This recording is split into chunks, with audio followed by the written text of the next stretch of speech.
I see him now.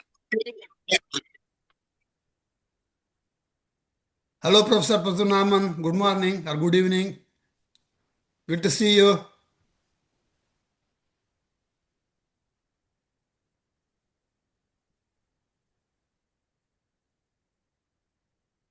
Sri Krishna, we still cannot hear you.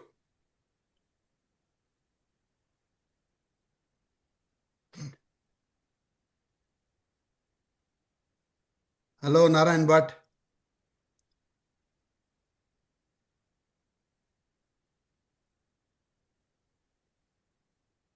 Can you hear me?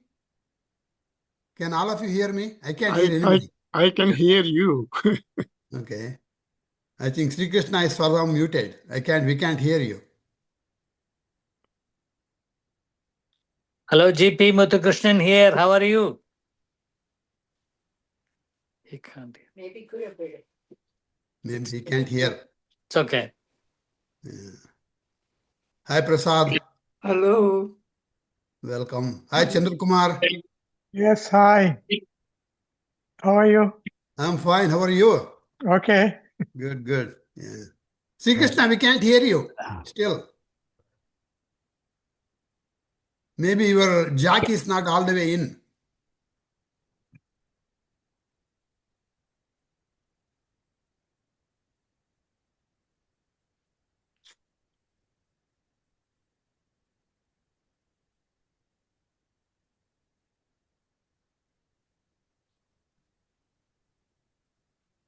Why should it?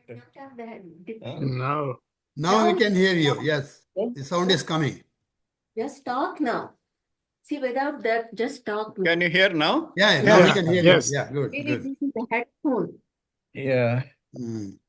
Sometimes the headphone gives. So if you can hear now, that's good. Okay. You want to start? Sri Krishna, I just want to let you know we are recording this, your talk. It's okay, right? Okay.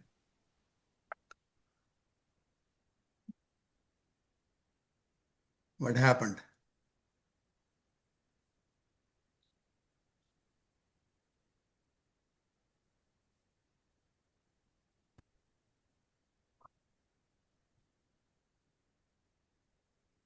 You can hear now? Yeah, we can Yes. hear you. Can we Yeah. record your talk? Yeah. Yes? What's that? Can we You can record your record. Yeah, talk? sure. Yeah. Oh, okay, okay. Thank you. I'm Okay, recording. that's good. Good. I even wore a new shirt, so record it, Okay. Hi, Manjunath. Manjunath, you are, for some reason, you are blurred. I know. I don't know why it is. I think I'm a ghost now. Looks like a ghost. Yeah. You have to clean your lens. Okay. Let us see. So, Camera lens is foggy, Manjunath. Yeah, I know. I need to fix that. Okay. So it's already 5 past. You can start, Sri Krishna. yeah. Okay. Oh. Let us see.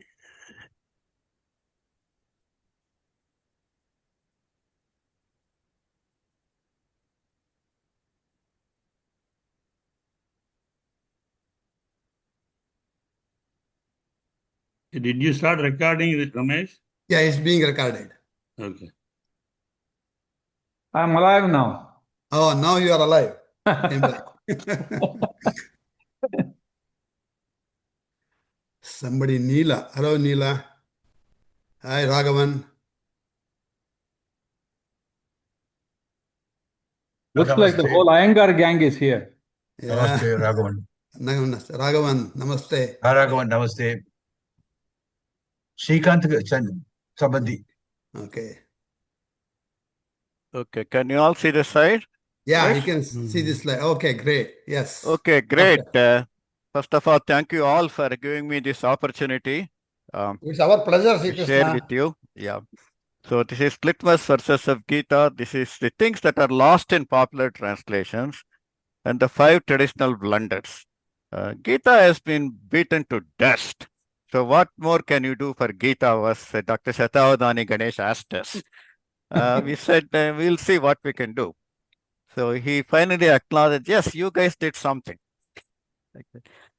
So that is, that's why when we translated, we came up with some verses which we thought was lost in the meaning.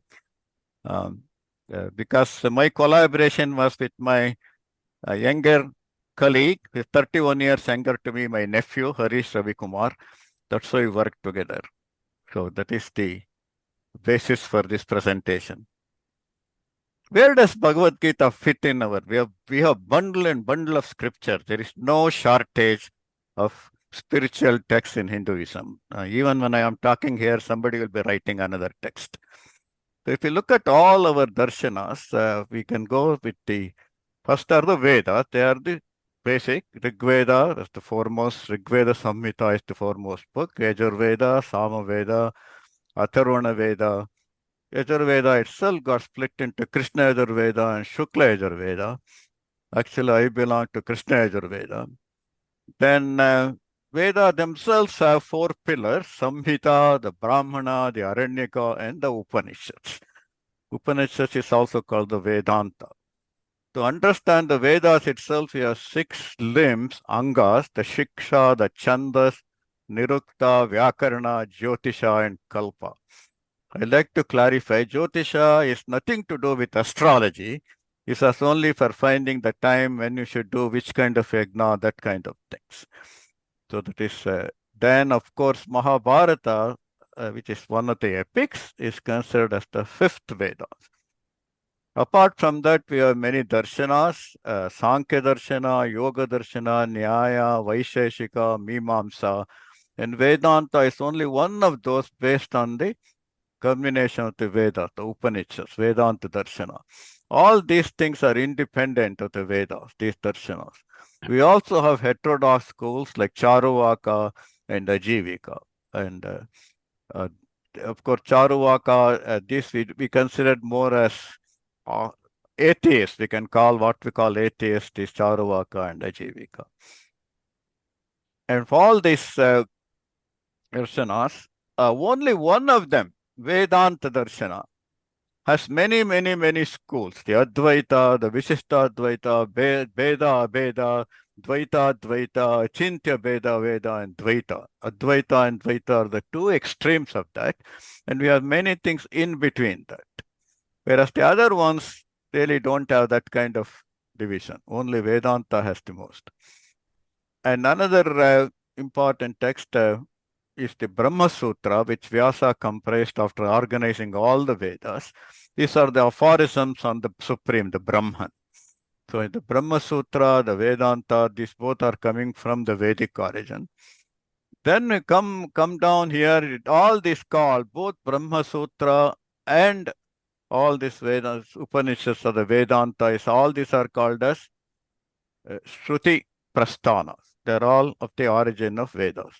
Then we have another called the Smriti Prasthana, which is the Bhagavad Gita. Bhagavad Gita comes in here. It is part of Mahabharata epic, as you know. It is a beautiful harmonization of diverse concepts. It has all these things embedded in it.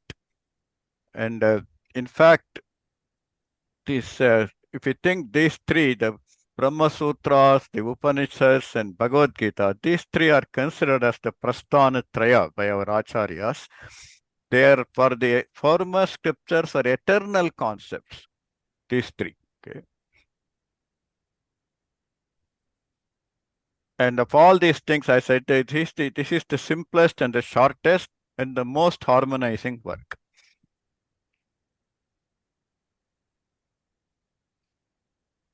And it has inspired many people. And as you know, Swami Vivekananda said only one verse of Bhagavad Gita is all we need as Hindus. He said of the Hindus of that time, we had become very timid, very submissive. 50,000 people were ruling 250 million people. So he said, Klaipyamas magamapartha naitatva ipapadyate kshudram hridaya daurbalyam tyaktva uttishta parantapa. He said that. Don't be a coward. That's not right for you, Arjuna. Arise, awake, and abandon your timidity, O destroyer of enemies. He was basically telling this for us. Arise, awake, and abandon your timidity. And he beautifully said, one gets all the merits of reading entire Gita. For in this one sloka is embedded the whole message of Gita, he said. Apart from that, he also made an observation about the Bhagavad Gita. He said, the human race will never again see such a brain as his who wrote the Gita. That's what he said. And many of we know that Bhagavad Gita was narrated by Sanjaya to Dhritarashtra. When was it narrated? Not as it was being happening. It was narrated on the 11th day of the war.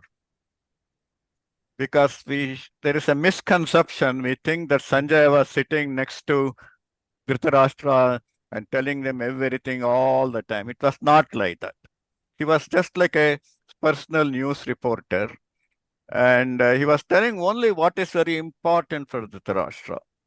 On the 10th day of the Mahabharata Kurukshetra war, Bhishma had fallen down. So that was a very bad news, very important news for Dhritarashtra. Because as long as Bhishma is on the battlefield, that army cannot be defeated. So once Bhishma is down, then the doubt arises. So that was a very, very important news for Dhritarashtra. And Sanjaya came running to him, telling that, well, Bhishma has fallen. Bhishma has fallen. So then Dhritarashtra is really perturbed. Yeah, tell me, what all that happened? What all that happened? It's just like telling someone very dear to us, like a grandfather or somebody died. If we just say Tata, Sita, Gota, we don't want. We want to know everything. What happened? Who took him? Who took him? Which officer? Which surgeon worked on him? What happened? All the details tell me. Was he taken in ambulance or was he taken in auto rickshaw? Tell me everything, we all said. Like that, Dhritarashtra wanted to know everything that happened up to that time. So then part of that is the Bhagavad Gita.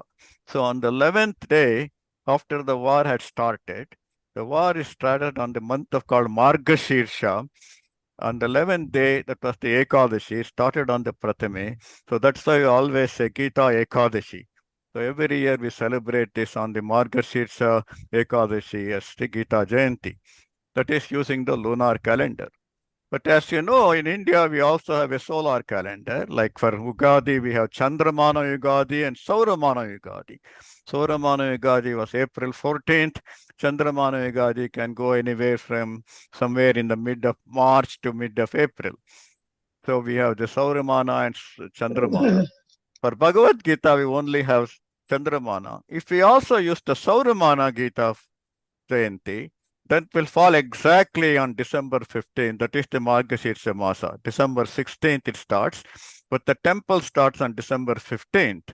So if we use that, exactly 11 days from that will be the Christmas day. So every year, Sauramana Gita Jayanti will be exactly on December 25th. So this is kind of Christianity and Christianity can come together. We pick the Gita Jayanti using the Sauramana calendar. Anyway, it's just a little bit of, because we are living in America, makes sense. I was around 8.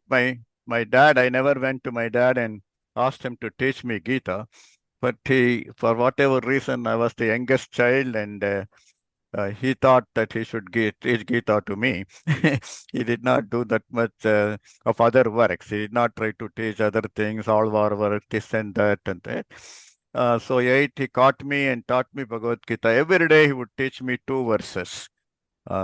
I have to repeat with him the traditional way of, he will say, Dharma Kshetre, Kurukshetre. I have to repeat it 2 times. If I made a mistake, he will correct it immediately. Then the beauty of Kannada script is you can write Sanskrit exactly like how it should be. And then I would use the Kannada text to memorize it. So at the end of year, by age 9, I had the whole 18 chapters committed to memory. But when I was leaving to America afterwards, that was in 6th grade, I also got 6-chapter contest. I won all those things. But to me, afterwards, I was not paying all that attention. Of course, Tarunas Chaso, Taruni Saktaha. So I was not all that into that. But while leaving to United States in 1978, I asked my dad to give me a little, he had only taught me the original. I wanted him to give a little talk on Bhagavad Gita. So I recorded also. in that what struck me is this word. His favorite quote was, Gita is Sarvanukula Shastra. So it is that I really, that made me think. He said Sarvanukula Shastra, but the people who really were aware of Gita were making it Sarva Ananukula Shastra. They are making life hard for themselves and also hard for others. I got perplexed why it was like that. If it is Sarvanukula Shastra, why you make it Sarva Ananukula Shastra? So I was reading every text I could get on Bhagavad Gita, every translation. And interestingly, the Sarvanukula Shastra, Gita, so Gita, he said, to me, he was meaning it really, but he was also very extremely orthodox, and I got the impression that he was making his life also quite complicated because of some things he was following. So that anyway, so Gita stuck with me even if I did not know the meaning. I always got a big joy whenever I recite the verses of Gita. I used to get some kind of a joy out of it. I don't think he could have given a better gift for me. Anyway, the thing is, the little friend Lakshmi Shah who used to come when I was being taught Gita, tried to take me away to play cricket. I was always thinking, when will this be over? I can go and play. And I was also a little bit, my memory was also used up for Gita. A lot of my other friends were able to memorize the license plate number of every vehicle that passed by. We didn't have so many vehicles in Bangalore at that time. So I was feeling a little bit discriminated that way. Anyway, my friend used to come and try to disturb, but my dad would send him away and not me. Anyway, so the beauty of that is, however much I like Gita, when I go back home, Lakshmi Shah still lives in the same home. And I don't think any music, any song can be better than a friend's voice. So I always enjoy talking to him. There's an inexplicable joy there also. Okay. Now let us come to the so-called litmus verses I talked about. This is not a Gita verse, but a very popular invocation verse for Gita. Parthaya pratibodhitam bhagavata narayanena swayam vyasena gratitam purana munina madhye mahabharatam advaitamrita varshinim bhagavatim ashtadasha adhyayinim Ambhatvamanusandadami Bhagavad Gita Bhavadveshinim. A very popular verse. But what I did not like in that is Advaitamrita Varshinim. I changed it to Adbhutamrita Varshinim. Because Bhagavad Gita at no place said it is Advaita or Dvaita, which is those words are never used in it. Why force that word on it? So I changed it to Adbhutamrita Varshinim. Sri Krishna, I just have a question. Yeah. Is it Puranam Anina Madhye Mahabharatam, or is it Puranam Munina? Purana Munina, yeah. Okay, because I thought Gatitam Puranam Anina Madhye Mahabharatam, Anina, etc. Purana Muni is Vyasa. Vyasa is. Oh, okay. Yeah, he has the Muni of the Puranas, because all the 18 Puranas are attributed to Vyasa. So, okay. yes, yeah, not only Mahabharata, Puranas are also by Vyasa, so he's a Purana Muni. Yeah. Or you can say ancient Muni.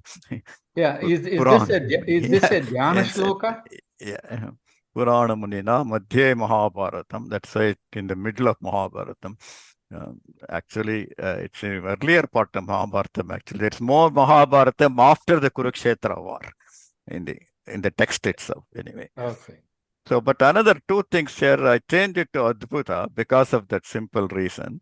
And the interesting thing is, Sri Krishna, Advaitam here it is second to none, isn't it? Not Advaita in Dvaita. Advaitam it can be interpreted like that, but typically the people who wrote this, they were Advaitins. Okay. Sarvapriyananda is very famous in New York, Ramakrishna Mission. He's a very staunch Advaitin, extremely Advaitin, more Advaitin than Shankaracharya. So somebody asked him, is Bhagavad Gita Advaita or what? He said, I am Advaitin. Bhagavad Gita is source of all those things. Per se, it is not Advaita. Then Ramakrishna Paramahamsa is, of course, also a very staunch Advaitin. Sarva Priyananda represents Ramakrishna mission. Somebody went to Ramakrishna Paramahamsa and said, Advaita is great, the top of the ladder. Dvaita is just the first step of the ladder. So Advaita is great. Ramakrishna Paramahamsa himself is an Advaitin. He said, well, the ladder will work even if you put upside down. So it doesn't matter. Like that. So it was a personal view, but the Bhagavad Gita itself is source of all those things. Another important thing here is I like this one, Ambatvam. Ambatvam. She is Ambatvam. This is the only scripture which gets the title Mother. Amba.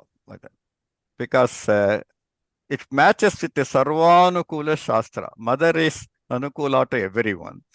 And mother knows the right measure, right? Actually, meter comes from mother. Matra is matre, meter all comes from, because mother knows the right measure. What she should give an infant, what she should give a much older child, like that. So mother knows the right measure. Gita is like that. It has many, many things. It has something for everyone. It is just like a mother, Ambatvam. So that's one of my litmus tests for the Dhyana Varsha. Then the chapter 1, the very first one is, of course, this is how Bhagavad Gita starts. Dhritarashtra uvacha dharma kshetre kurukshetre samaveta yutsavaha mamaka pandavaschaiva kim akurvata sanjaya. He says. Here, this is two things I've underlined. Yutsavaha, he says. That means eager to fight. So Dhritarashtra is telling that both sides were eager to fight. Actually, it is only the Kaurava side. Duryodhana was eager to fight. The Pandava side was reluctantly engaging in the battle. But Dhritarashtra considered both of them were eager to fight because he was very disappointed. If you see all the things coming up to this war in Mahabharata epic, Dhritarashtra wanted Yudhishthira to give up. He didn't want him to fight. He even sent Sanjaya to convince him to not to engage in battle. So he wanted them to give up. So he was, then also the other one is Mamakaha. Dhritarashtra is saying, Mamakaha, my people. After all, Pandavas were his brother's children. Basically, he is their, Dhritarashtra is their elder uncle, but he is separating them away from them. Mamakaha, my people versus Pandavaha. He is discriminating right there. And this is in contrast to this, down the road when Arjuna talks about this, he uses Svajanam, Drishtvemam Svajanam Krishna. He uses Svajanam 4 times. He says, my people, my people. Dhritarashtra is saying, separating them, Mamakaha, Pandavaha, like that. Another interesting factor here is after narrating the whole Mahabharata, this Bhagavad Gita within the Mahabharata by Vaishampayana to Janamejaya, at the end of narration, Vaishampayana says, of course, Sanjaya is very appreciative of what all he heard. Vyasa Prasada, Shrutavan, all those things he says, Yogam Yogeshwarat, Krishna, Sakshat, Paramat. He was very, very enthralled by that. And Vaishampayana himself says, at the end, Gita su Gita Kartavya, Kimanyaihi Shastra Sangrahaihi, Yasvayam Padmanabhasya, Mukapadmat Vinisrita. What other scripture do we need beyond Gita? He is so enthralled by that. But the beauty is Dhritarashtra had only one verse he asked. What happened? He never had any impression at the end of listening Gita. So he just sat like a stone. At no point he appreciated it or did anything like that. Only in Duradarshan Mahabharata, we hear Dhritarashtra saying, oh, I hope Arjuna doesn't get convinced, he will walk away. No, Dhritarashtra didn't say anything like that. He was just, in fact, he was the one who received the most advices in the Mahabharata.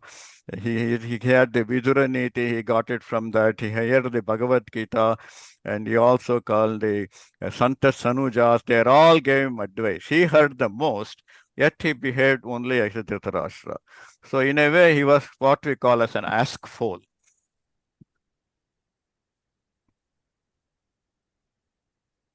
Is another verse in the first chapter. Aparyaptam tadasmakam balam bhishma birakshitam paryaptam tu idametesham balam bhima birakshitam. It's an enigmatic verse. Here it says aparyaptam can be unlimited or limited. It can go unlimited or it can be insufficient. So aparyaptam asmakam balam bhishma birakshitam. The army protected by our army protected by Bhishma is insufficient or it is fully sufficient. Both unlimited or insufficient. Both it can go like that. Paryaptam can be limited or sufficient. Paryaptam tu idametesham balam bhima birakshitam. So it's kind of enigmatic words. We don't know which army Duryodhana thinks is strong. And many people, for example, here this is Radhakrishna said, unlimited is this army of ours, which is guided by Bhishma, while that army of theirs, which is guarded by actually it's a typing mistake here, Bhima is limited. So Radhakrishna felt that Duryodhana is feeling their army is stronger, the Pandavas' army is weaker. Our translation is, our army led by Bhishma seems inadequate, whereas their force led by Bhima looks sufficient. The reason we did this is, first of all, Pandava army was led by Drishtadyumna, not by Bhima. But Arjuna, but the Duryodhana is seeing only Bhima because he knows only Bhima is really serious. So he says Pandava army is always protected by Bhima only. An army protected by someone who is stern, who is strong, who is determined, compared to Bhishma, who actually had a soft heart for the Pandavas, obviously Bhima is more determined. That is one reason, because he recognized army protected by Bhima. Other one is, before this verse, Duryodhana introduces both sides. When he is introducing the Pandava side, he says that Bhimarjuna Samayudhi. He says many warriors on Pandava side are equivalent to Bhima and Arjuna. He never had such kind of compliment for his side. And Bhima Arjuna were considered as the fierce in battle. So if there are many people like Bhima and Arjuna, that itself shows he is thinking they are stronger. And interestingly, immediately after this verse, what happens is, Tasya Sanjanayan Harsham Kuruvriddha Pitamaha Simmanadam Vinadyochaihi Shankam Dadmo Pratapavan. He says, to cheer him up, to cheer Duryodhana, Bhishma basically blew conch. After this verse, actually, before going to that, the Duryodhana says, Ayaneshu cha sarveshu yatha bhagam avastitaha Bhishma meva birakshantu bhavantaha sarvayevahi. After saying his side is so strong, why would he say Bhishma should be protected at any cost? All of you pay attention to Bhishma. You would not say immediately like that if you thought your side is so strong. Then Bhishma says, Tasya Sanjana, to Harsh, cheer him up. All this tells that Duryodhana was basically depressed. Any people who are too envy, too jealous, always think the other side is stronger. So based on that, we said he's thinking that his army is weaker, Pandava army is stronger. So this is basically based on the logic. Anytime we had any doubt within enigmatic verses, we try to find the proof for Gita in the Gita itself. So based on the context, this is what we decided. Okay.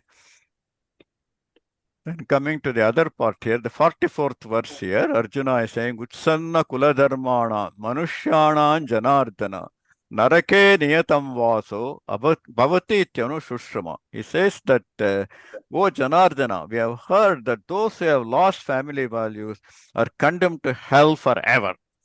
So this is a misunderstanding of Arjuna, because in the Hindu concept, hell is never eternal. Hell is only transient.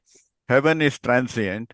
We get some reward for good things. We get punished for bad things. And we come back to, again, if you are not liberated as only moksha is eternal. But Arjuna is telling this is a misconception. And for some reason, none of the commentators even bothered to address this. They left it like that. They believed with Arjuna Gita that yes, hell is eternal. And I cannot talk much about Shankaracharya because he did not comment on chapter 1. But anyone who commented on chapter 1, they did not say anything about this. They left it. They left to the belief that yes, we have an eternal hell. Eternal condemnation because of devoid of post-death rights is a fallacy of Arjuna. Why he was telling eternal hell is because when all this confusion happens, there won't be any offering of pinda and shraddha, any of them like that. Tupta pindo the kakriyaha. That is the reason. So he says, but whereas Svarga and Naraka are impermanent, this is clarified in the Gita itself. Because in 242 and 43 second chapter, we see how we do the good things. We go and come back like that. And even in chapter 9, the same verse says that we go and come back, even doing all those things, we will only going back and coming back, is it? Right? Trividya mam soma puta papa yagnairištva svargatim prartayante te punyam asadya surendra lokam ashnanti divyan divideva bhogan te tam bhuktva svargalokam vishalam kshine punye svargalokam vishanti evam trayi prapannaha gata gatam kama kama labante. They go and come back. That even the people who did the highest number of Vedic ritual enjoy heaven and sarga and come back. So it is never permanent for us. Anyway, whereas interestingly, this has become a very important concept for the Hindus. How good a Hindu you are is determined based on how good you are in doing shraddha and tarpana to ancestors. It has become almost endemic, right? This is considered highly important to us. In fact, of all our acharyas, only Vallabhacharya advised his followers to take a good care of elders when they are alive and do away with periodic post-death rites. Indeed, we can do it for our own satisfaction. That is fine, nothing wrong in doing, but there is no need to attach undue importance to that. But this is something only Arjuna Gita. In Bhagavad Gita, the rest of the chapter, Krishna gave so many parts for liberation. There is no chapter in Gita called Shraddha Tarpana Yoga. There is nothing like that. He also said, Uddared Atmanatmanam. We have to advance ourselves, our own effort. Somebody else cannot liberate us for us. So this is another litmus verse. And now, this is chapter 2, verse 11. This is Ashocha Nanmashochastvam Pragnavadanshta Bhashase Gatasu Nagatasunshcha Nanushocanti Panditaha.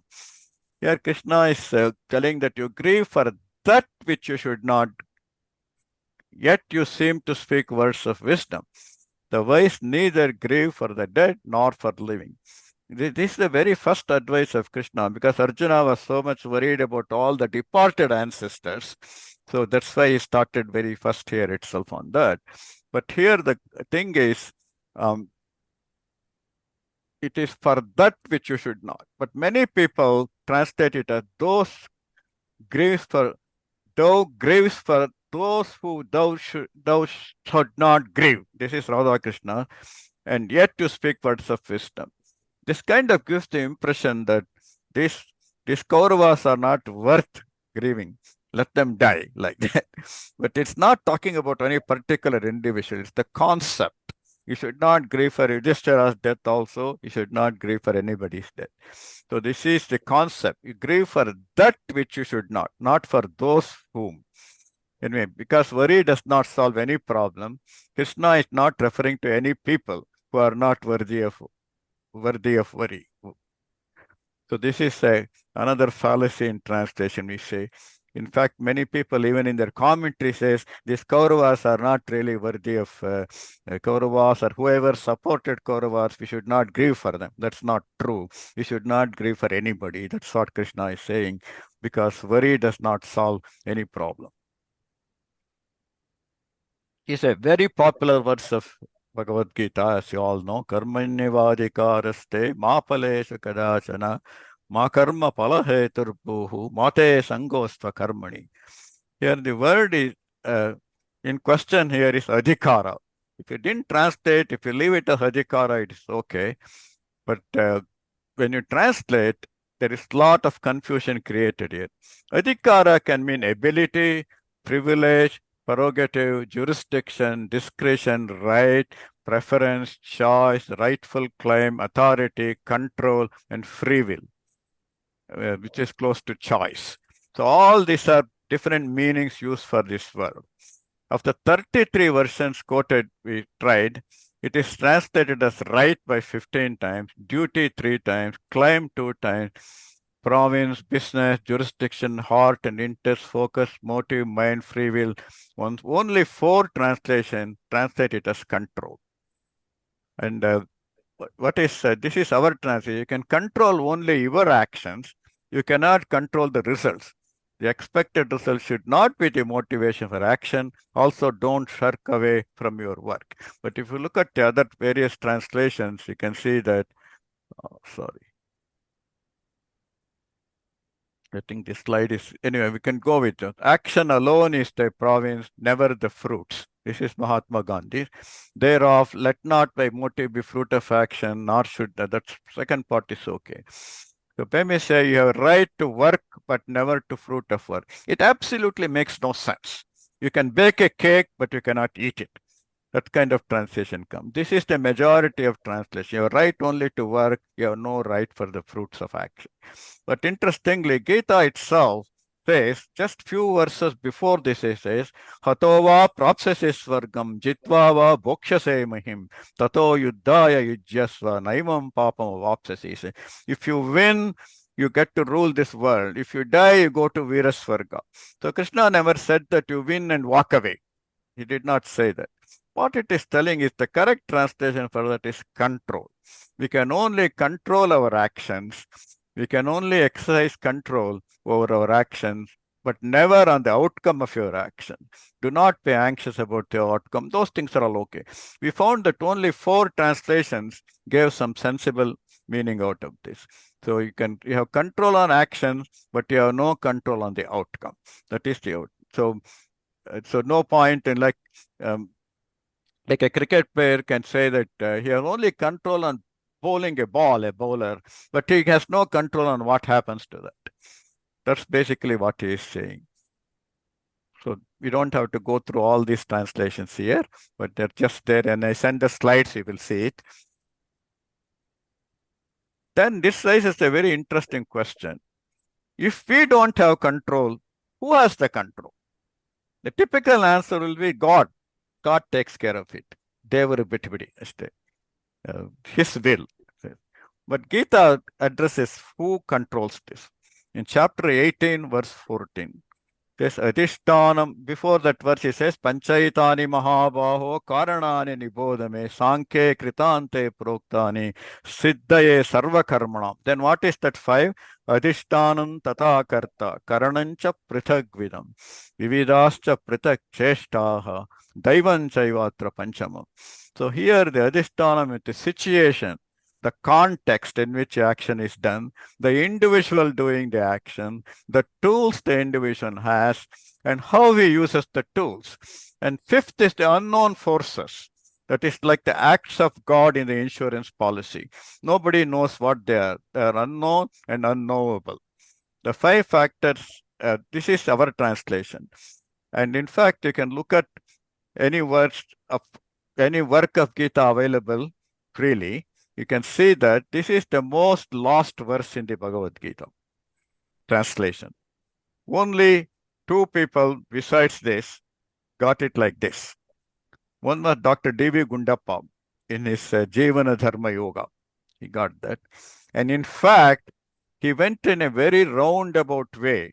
He said that all the other people have translated differently. I am going to deviate. So he really put a lot of excuses for his deviation and gave a very sensible translation to that. Situation, individual, tools. Like that. Only other translation is on the internet by attributed to Satya Sai Baba. Only those 2. So if you think of it, only this translation makes sense out of this verse. So adhishtanam tata karta karanancha pritagvidam vividascha pritak cheshtaha daivan chaivatra panchama. You can see our past President Radhakrishna, Dr. Radhakrishna's translation.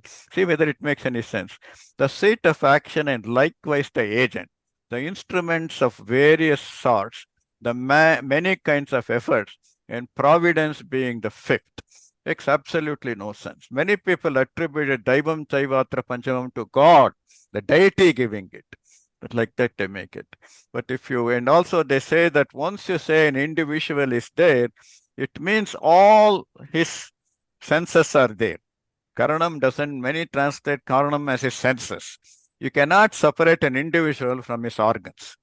Only one time that happened in a Panchatantra story, and the crocodile caught that monkey, and the monkey said, wanted to give her his heart to his wife. The monkey said, too bad, I left my heart on the tree. So that happened only one time in our heritage. So we cannot separate those things. When you say individual, yes, individual is important, comes with all those things. So this is one of the things. And the beautiful is next verse, he says, Nyayam va viparitam va panchaite tasya hetavaha. Intention does not matter. We hear the another good word. If your intentions are good, it is good. Not according to Krishna. Irrespective of your intention was good or bad, these are the same five factors. Five factors decide the action. Lot of time the external factors which is out of our under control. I think Kishore may be there. Monsanto, I interviewed Monsanto in 1983 or 84.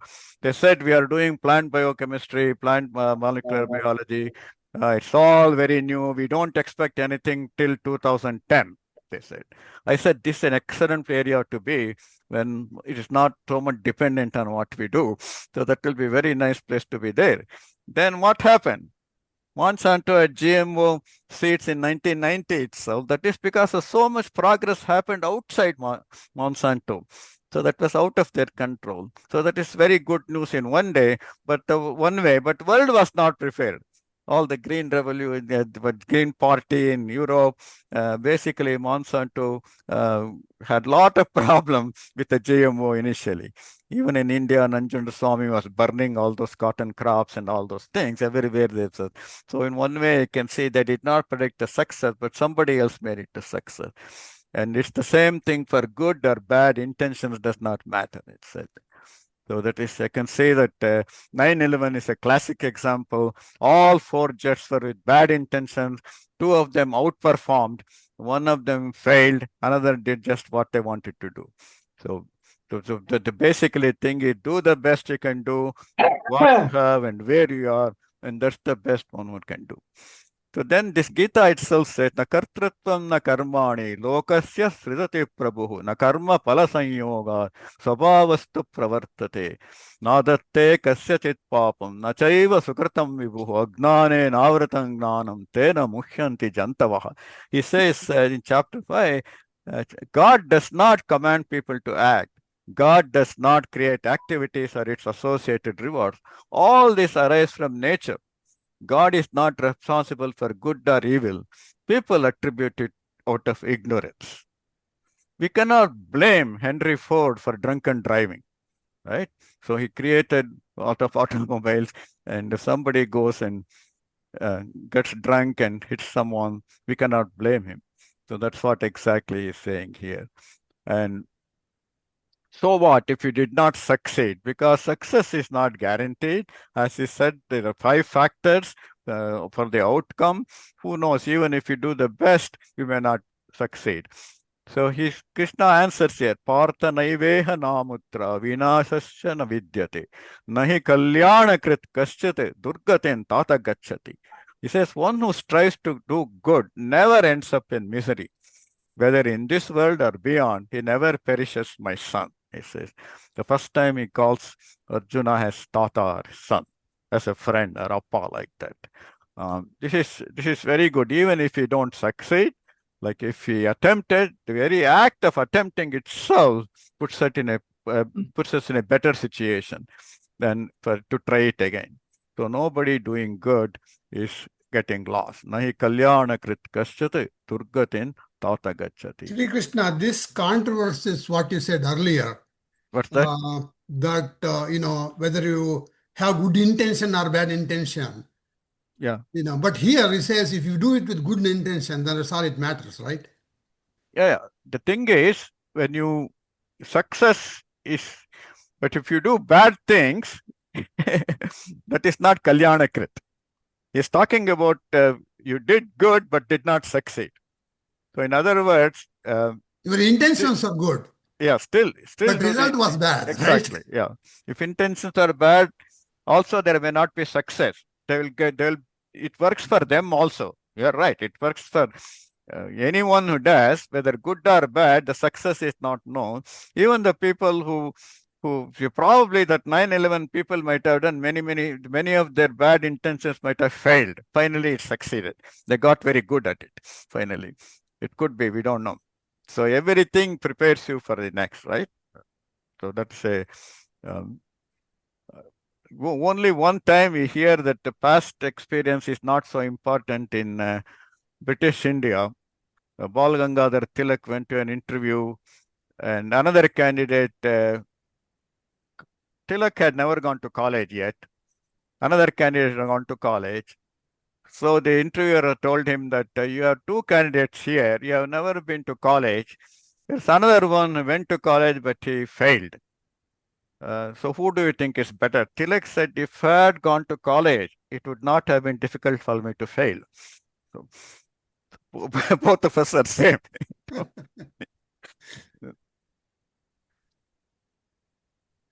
I think, are you able to see this verse fully? Yes. Okay.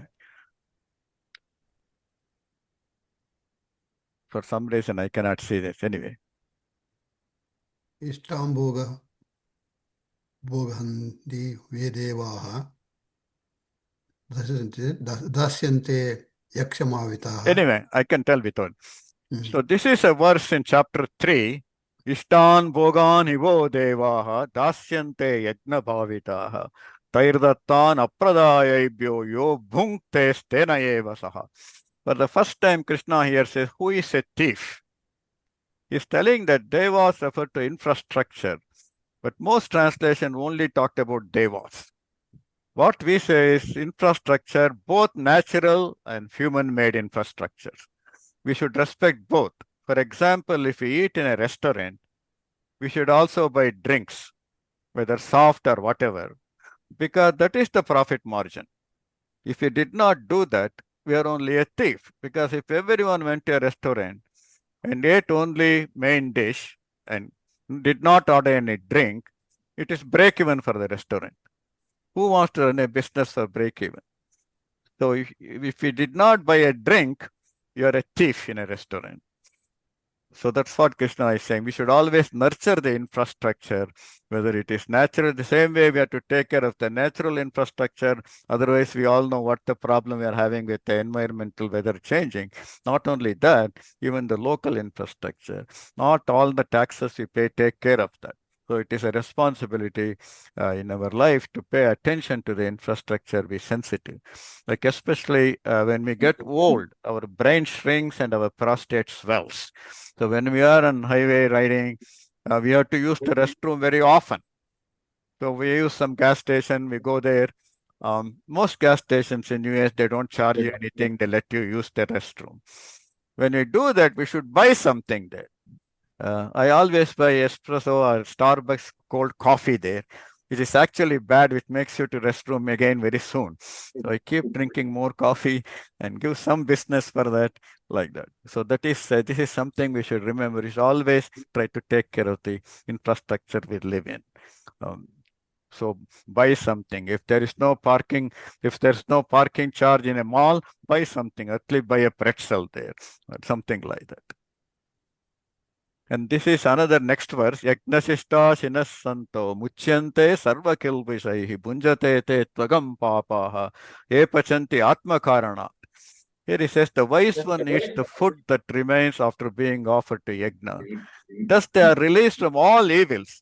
Wicked one prepare food for their own sake and indeed live on papa alone. This is actually the Hindu ahara shuddhi.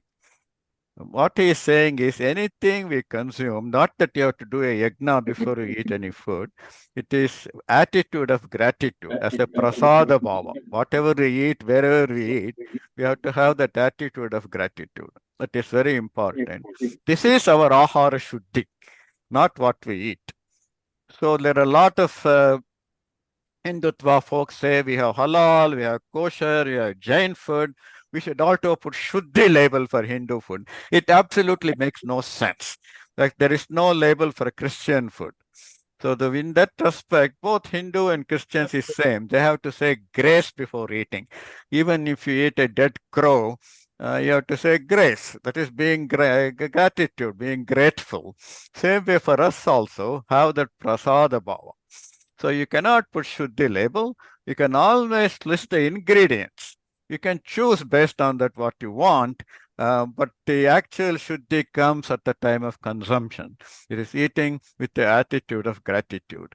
This is actually applicable to all our blessings, not just food, but that's where the most argument is about Shuddhi label. So we don't, in that perspective, we are very similar to where we are living. The majority of Christians here, our Shuddhi is also same as Christian Shuddhi. They say grace, we have to be basically have a prasada bhava for this. And many people tell me that we did not buy this parota or roti or naan from Patel Brothers. I made it from scratch, people say.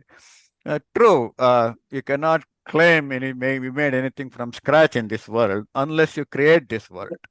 So that is the kind of attitude we should have. That's what he is telling here. Gita itself talks in a later section about the kind of food what a sattvic person likes, what a rajasic person likes, and what a tamasic person likes. Interestingly, at no place he mentioned meat or no meat, nothing like that. A lot of people say meat is tamasic food or something like that. Not eating meat is sattvic food. What Krishna is saying is, it is the same food, uppittu or masala dosa. Sri Krishna, Yeah, Sri Krishna, yeah, Professor GP has a question. yeah, please, sir. No, I thought Ahara here has a larger perspective. It's just not food. You are, Anything that goes inside, it can be knowledge. It I'm can be hard of hearing that. Professor GP, you are echoing for some I reason. know. Ramesh, can you tell what he was asking? If you can? No, I can't hear it because his voice is echoing. Oh, okay.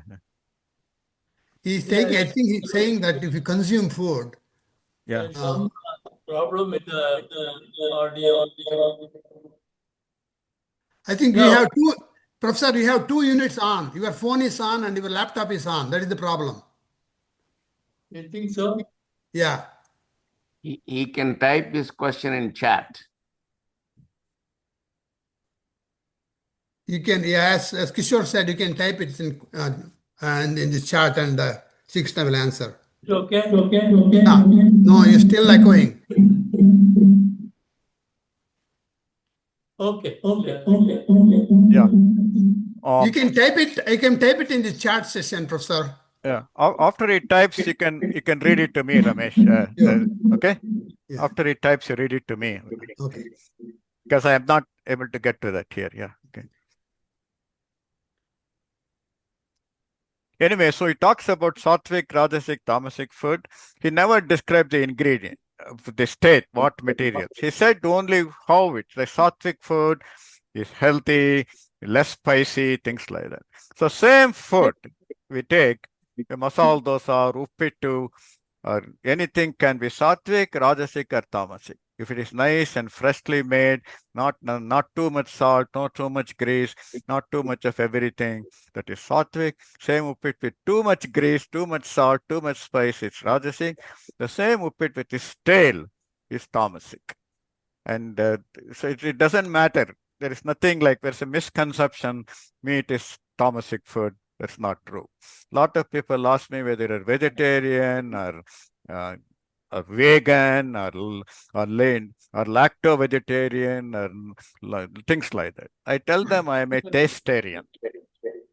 If it tastes good, I will eat it. If it doesn't taste good, I don't eat it. I'm a tastarian like that. So Gita says, as long as you have a attitude of gratitude, that is all it's our Hindu Shuddhi. And even that sattvic, rajasic, tamasic food, no, what it means is a tamasic kind of person does not mind eating a stale food.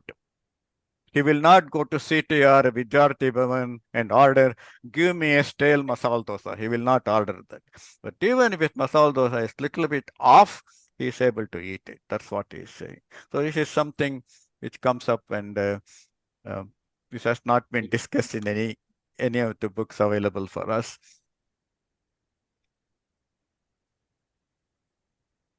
Okay, next is this is another popular verse. How much time I have? I can go 1.5 hours or just 1 hour? Yeah, you can go whatever the time you want. Okay. Another 30 minutes, maybe. Okay.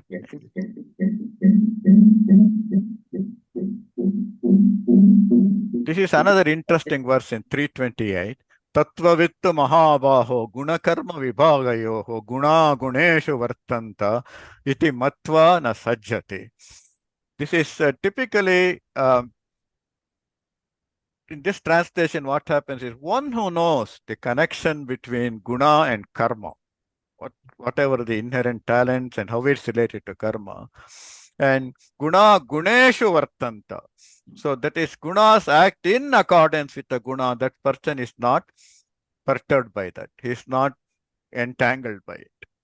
But unfortunately, what happens is, this is what Radhakrishnan's translation. But he who knows the two characters of the two distinction from the modes of nature and the works, O mighty Arjuna, understanding it is the modes which are acting on the modes, does not get attached. Absolutely makes no sense. In Kannada translation, gunagalu gunagadalli vartisuttare. So yen tale gottagalla, buda gottagalla. But Dr. D.V. Gundappa answered it beautifully. Guna means our guna. Gunaha, guneshu is the guna of the society we live in. All our gunas are impacted by where we live in. That's how all our actions are determined. We are the same person. I am the same Sri Krishna from Bangalore.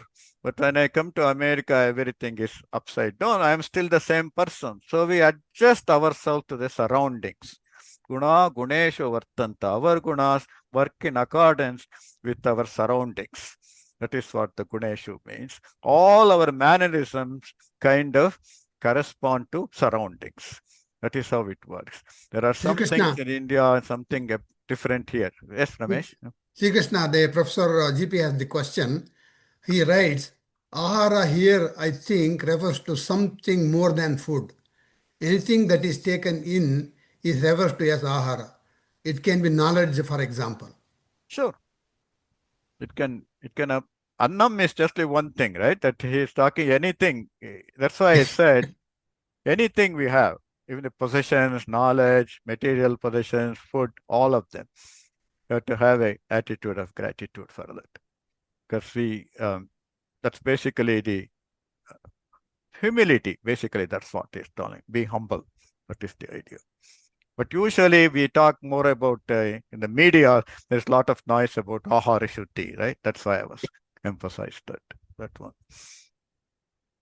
So our mannerism correspond to our surrounding. That's a beautiful translation by D.V. Gundappa.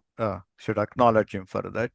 One time we are in a meeting in Brussels, a technical presentation in Belgium. They said that it was a lunchtime meeting. It was over. We still had 2-3 hours to catch the next train. They said there is a beach very nearby here. Why don't you go there for some time and then go? Okay. So we were at the 1990 Philips Petroleum Company, wearing in suit and tie, everything. Myself and my colleague LV. We went to that beach. We did not know it was a nude beach. Not that because nude beach I was upset, I was quite happy. But the thing is, felt embarrassed walking in 3-piece suit in that nude beach. So what we could do, everyone was looking at us. So we had to remove our jacket, we removed the tie, we removed the shirt, we walked around topless at least. So all our mannerism adjust to the surrounding. Guna guneshu vartanta iti matva na sajjate. A lot of time, a lot of our hindrances come. I can talk about my own father. He came from Talakadu to Bangalore. He was always thinking the way it was in Talakadu, how it should be, how it should be. The same way here, when I came to Cincinnati, our temple here looks more like a Charminar. And a lot of people, Southern Indians, were thinking, oh, how can we go to this kind of temple? Because we are not able to adjust to the surroundings. Our own scriptures say, Desha Kala Dharma. Everything we do correspond to time and place. Nothing is etched in stone. That's what this verse is telling. So that's a beautiful verse that way. Again, lost in majority of the verses, works in literature. This is another verse. Shreyan Swadharmo Vigunaha, Paradharma Swanushtita, Swadharme Nidanam Shreyaha, Paradharmo Bhayavaha. Here it is excelling in one's own dharma, even if it is less appealing, is better than diligently adhering to another's dharma. Better to die upholding one's own dharma. Following dharma of others is worse than that. Here this is lot of time this is interpreted as one's own dharma means if you are Nayangare, you should walk around with Nama. If you are a Smartha, you should walk around with Vibhuti. That is your dharma. That is not he is talking about here. Swadharma is actually Swakarma. This itself is clarified later in the Bhagavad Gita. Shreyan Swadharmo Vigunaha Paradharma Manustita Swabhava Niyatam Karma Kurvan Apnoti Kilbisham. It comes later. So Swadharma is Swakarma. Do whatever is most suited to you. That is your Swadharma. It is not what your particular family or particular tradition you were born into. That is not. So sometimes even translated as dharma as religion, so you should just stick to your religion. That's not what it is telling. You should be what you are, even if it is not all that attractive. Like a football player gets a lot more money than a scientist in PNG. So I cannot go and become a football player just because it has more rewards like that. So we should do what we are close to. Swadharme Nidanam Sheyava. You should be true to ourselves. That's what it is telling. So this is another popular verse which has created a lot of problems. Chaturvarnyam maya srishtam gunakarma vibhagashaha tasya kartaram apimam vidya kartaram avyayam. It says, I have brought fourth varnas. It is classification based on guna and karma. That is, although I am their cause, I am unchained and beyond all action. That is fine. Here the fourfold order was created by me according to the division of quality and work, though I am its creator, known to be incapable. That is fine. But what has happened in this is guna karma vibhagasaha. This is made as a family thing, as a caste thing. That is, unfortunately, Varna has become not at an individual level, but it has put into a family level. So if your parents' Varna is your Varna, but it is each of us have our own Varna. That is what. And another mistake people have done, including even Swami Chinmayananda or whatever, they translate guna as triguna. But here guna means all the qualities, not just triguna. The property of gold is to be malleable and ductile. Property of fire is to burn. Property of a monkey is to jump up and down. Like that, our gunas have our inherent qualities. And whatever we do should be related to that. If it is triguna, why would it be chatur varna? It will be chatur guna and chatur varna. So there is a lot of, unfortunately, I felt very disappointed when Swami Chinmayananda put a quote telling that a Brahmin has high sattvika guna, a Shudra has very low sattvika guna, only his sattvika guna is almost zero. It is so annoying for me to read that. Haven't we seen an arrogant professor and a very, very saintly servant? So it is nothing to, that is not the triguna, has nothing to do with it. Those are the attitudes. Here it is talking more about the aptitude. Our karma should be related to our aptitude. Attitude is only part of it. In fact, chapter 14 of Bhagavad Gita is dedicated to triguna. He describes each guna in great detail. At no place Krishna attached this guna to any varna. They are independent of that. We can have, if you look at the tennis player, Ivan Slander versus John McEnroe, both are same varna. Both are excellent Wimbledon champions. But the way Himalayans behaved, how John McEnroe even beat up those little boys who were bringing the ball if he gets annoyed. So he was very arrogant. He was very rajasic, whereas Himalayans was very sattvic. So that is another. But we are not clones or carbon copies. Best described in Hinduism is I have brought for this is he talks about this. Krishna himself, for the first time, nowhere in our scriptures the Varnas are described as detailed, as precisely as in the Bhagavad Gita. So who is a Brahmin? Oh, Brahmin is someone who knows the Vedas. Or Brahmin is always thinking about Brahman like that. But it's only in the Bhagavad Gita I see the clear definition of each of them in the later section. The pursuit of Brahmin, Kshatriyas, and Vaishyas are prescribed in accordance with their own basic nature. So he says serenity, self-discipline, austerity, honesty, purity, forgiveness, knowledge, wisdom, and faith in the Almighty are the basis of traits of Brahmins. So any individual with natural aptitude for learning, analyzing, researching, teaching, and probing into nature's mystery is a Brahmin. Likewise, valor, majesty, firmness, skill, courage, generosity, and lordly disposition are the basic traits of Kshatriya. Anyone with natural aptitude for warfare, government, politics, administration is that. Then that are the basic traits of Kshatriya. Any individual with aptitudes for that. And managing for the Vaishyas, anything for managing business, grazing cattle. Actually, interestingly, in our system, Vaishya was also the farmer. In other words, he controlled whatever he grew, he controlled its trade. There was no middleman. Farming was also part of the Vaishya. So serving others is the basic trait of the Shudras. So anyone with natural aptitude for service and physical work is Shudra. We are all defined by our innate talents and interests. Our nurturing environments and mentors shape us. Every child is an experiment in life. Medieval societies of India misunderstood the system of classification of individuals based on natural aptitudes and casted a rigid social structure where one's birth determined the professional pursuit of progenies. Some sections of people are even excluded from this misguided social setup and labeled as avarniyas or outcasts. Okay. Life thrives on variety. Mother Nature has not read US Constitution. She likes variety and ensures that individuals are not carbon copies, have unique inherent traits. A prudent society will provide opportunity for everyone to develop to their full potential, whatever that may be, without any sort of social engineering.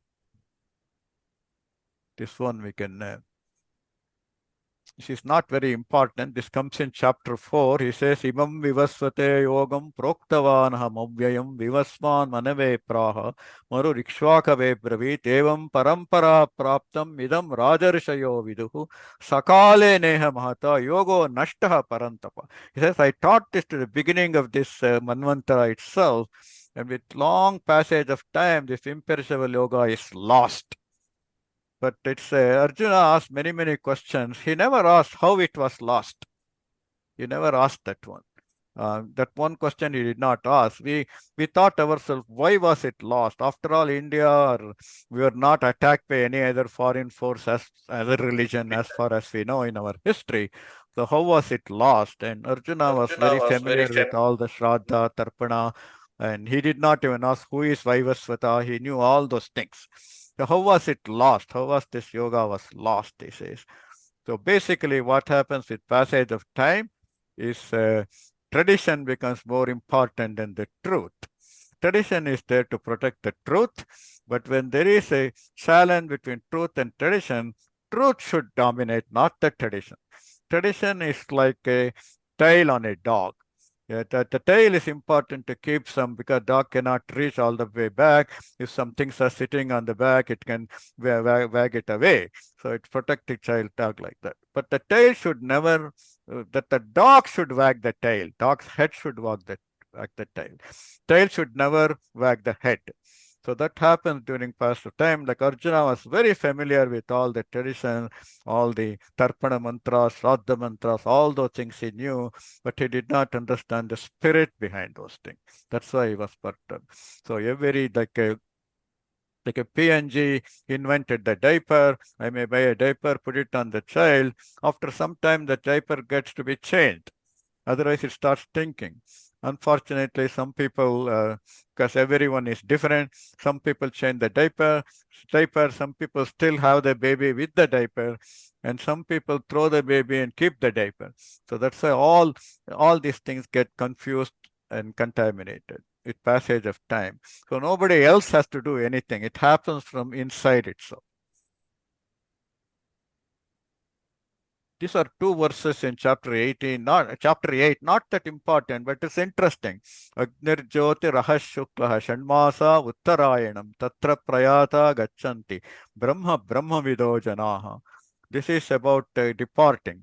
This is the people who depart in what is called as the Uttarayana, are liberated, attain moksha. But you have to remember, this is not for everyone. It's only the yogis.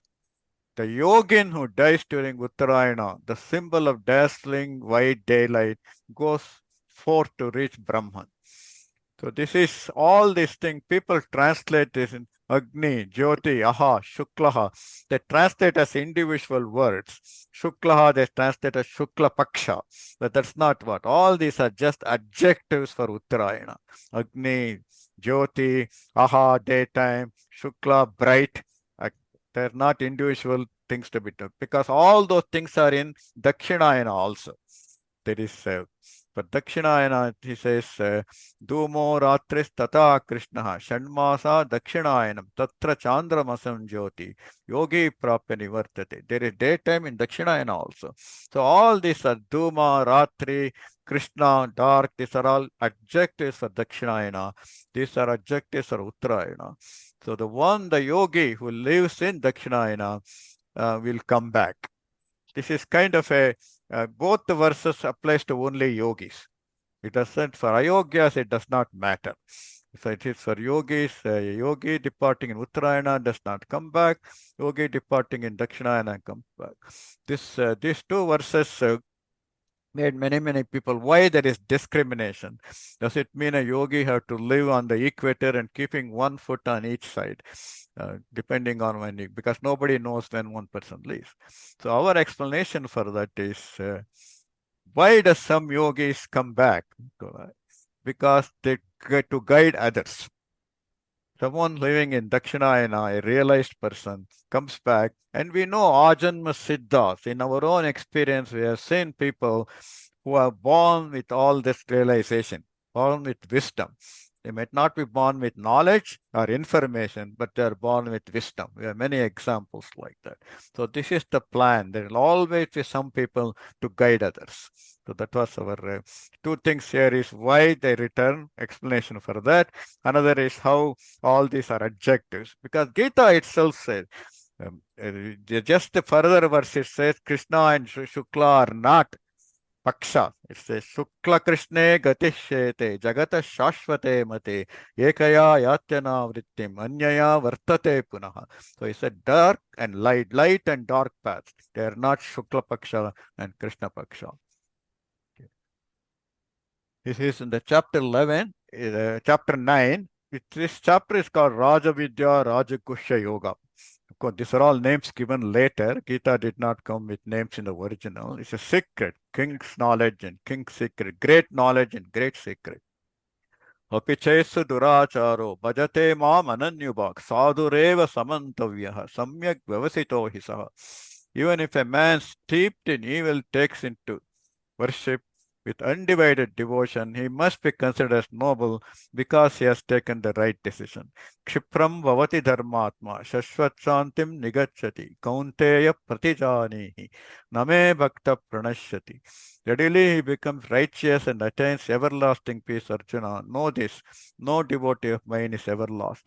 I put these two verses very important because you can see a realization can happen immediately. But unfortunately, our tradition, you are born in particular varna, you live in that, you do the best you can, you come back in the next higher varna like that. Then you get liberated only as a Brahmin, things like that. These are all tour guide and misconceptions in our own tradition, unfortunately. But he's saying anyone, even the gravest sinner, once he realizes is not only cleansed of all his evils, is considered wise, and Kshipram Bhavati Dharmatma, cleansed and released this life itself. Happens very quickly. This is just like we have never looked our face in the mirror.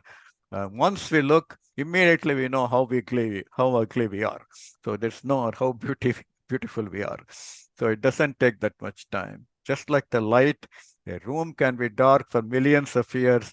Just light a candle, it immediately lights up. It doesn't decide how long this lamp should have been there for it to light up. So this is some misconception. In other words, I say this as remained as a secret to our culture itself. Raja Vidya, Raja Guhyam. And this is another unfortunate thing. Mam hi partha vyapa, it continues from that. Mam hi partha vyapa shritya, episyu papayonaya, striyo vaishya tata shudraha, tepeyanti parangatim. Here many people translate this as adjective, papayoni as adjective to three Shudras and Vaishyas like that. That is very wrong. It's just a category.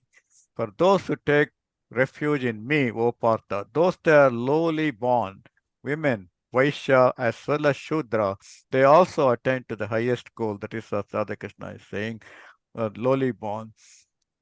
That is very good, he said. Whoever, but many people translate this as an adjective. Unfortunately, even Shankaracharya made Papayoni as an adjective to him, and even DVG did that, unfortunately, instead of doing as a separate category. Only Madhvacharya did as a separate category. If we really look at Bhagavad Gita itself, chapter 16 talks about half the chapter 16, even 3/4 of that talks about who are the Papayonis. There was no reference. They are the demonic people. Daivasura Sampad Vibhaga Yoga. That is called chapter 16. And many of them, Krishna says, the people with the demonic instincts, unless they realize, I make sure they are born as poppies only, again and again and again. He never talked about any Varna there. So basically, it's a separate category.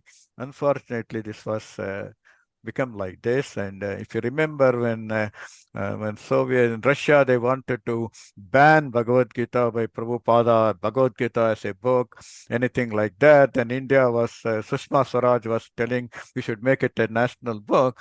Then Kancha Illai asked, why would Sushma Swaraj, who is a lady, want to make Bhagavad Gita a national book which calls her Papayoni?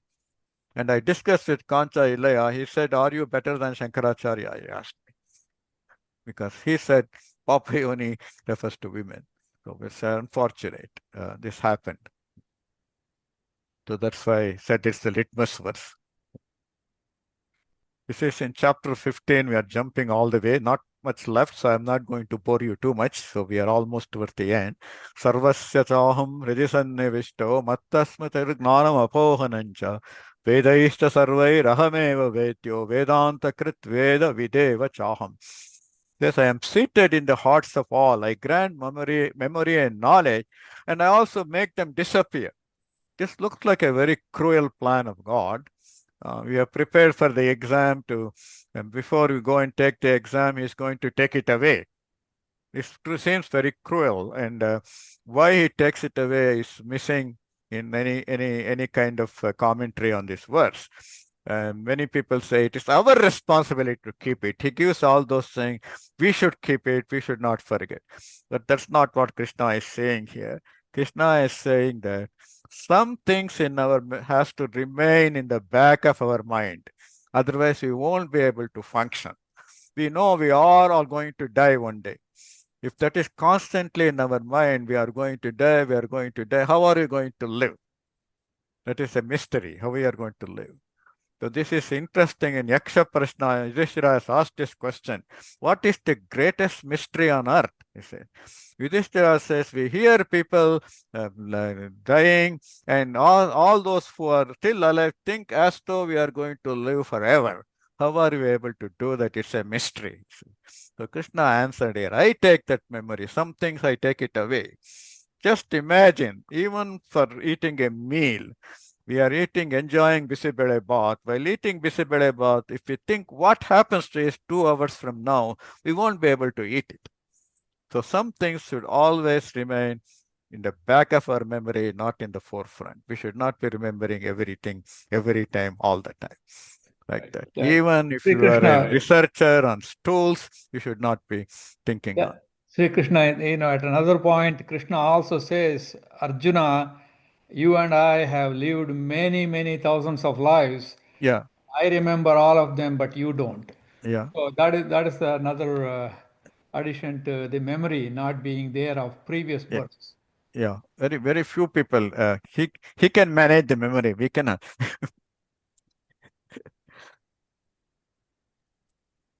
So that's how we added. Why we forget that? Why that taking away? So I cannot.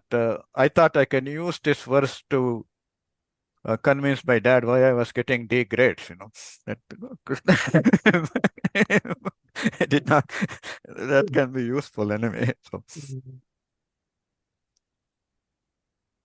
we talked about this chapter 18. This is the verse where it describes what determines the outcome. So no need to go over that again.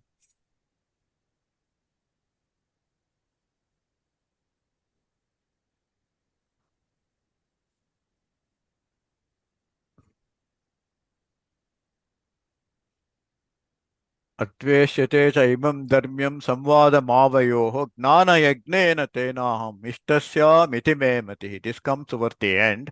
He says that whoever earnestly studies this sacred dialogue, I considered him to have honored me through Gnana Yajna.